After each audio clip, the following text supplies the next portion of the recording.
Solomon from Edelson Friedman D'Angelo will also talk about some of his concerns specifically to the criminal side and comparison to some of the other police agencies that their firm currently represent. Thanks, Ray. Good morning. My name is Solomon Friedman. I'm a criminal and regulatory defense lawyer with Edelson Clifford D'Angelo Friedman here in Ottawa. We've had the honor over the years of representing a number of police officers from services across the country in Ottawa, Ontario provincial police officers, RCMP officers, officers as far out as the Winnipeg Police Service. And we're very proud to be representing MPAC as their National Criminal Counsel in terms of both advocating for their members and attempting to explain to the public something that's often been misunderstood. It's important to note that even under this bill, which is certainly a step forward from the dark days of no union, RCMP officers continue to be offered the fewest legal protections of any serving police officer in this country. That's both in terms of the inavailability of independent representation at the investigatory stage, both in terms of RCMP officers being subject to suspension without pay, in terms of them being subject to disciplinary proceedings where they are the subject of powers that no other police officers in Canada face.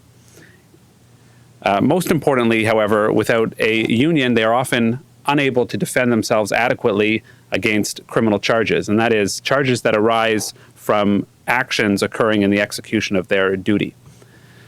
What we hope going forward, first of all, in both discussions with the government and the committee stage, is to emphasize the importance to serving RCMP members with regards to negotiating both discipline in terms of disciplinary procedure and in terms of compensation for officers who are the subject of these investigations.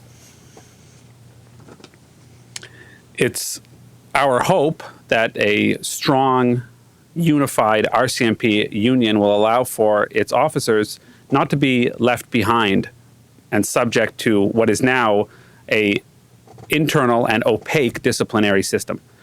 This bill does not change that.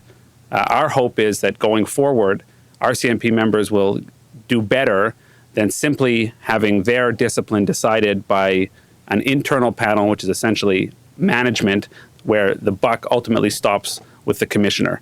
As opposed to, for example, in Ontario, many people are aware of the OIPRD, of the Office of the Independent Police Review Director, where once an officer is subject to discipline, they're taken out of the stream of their chain of command and are subject to a more independent disciplinary process. So we look forward to working with the government to better this bill and continue these discussions in the context of a collective bargaining agreement with MPAC representing police members from coast to coast.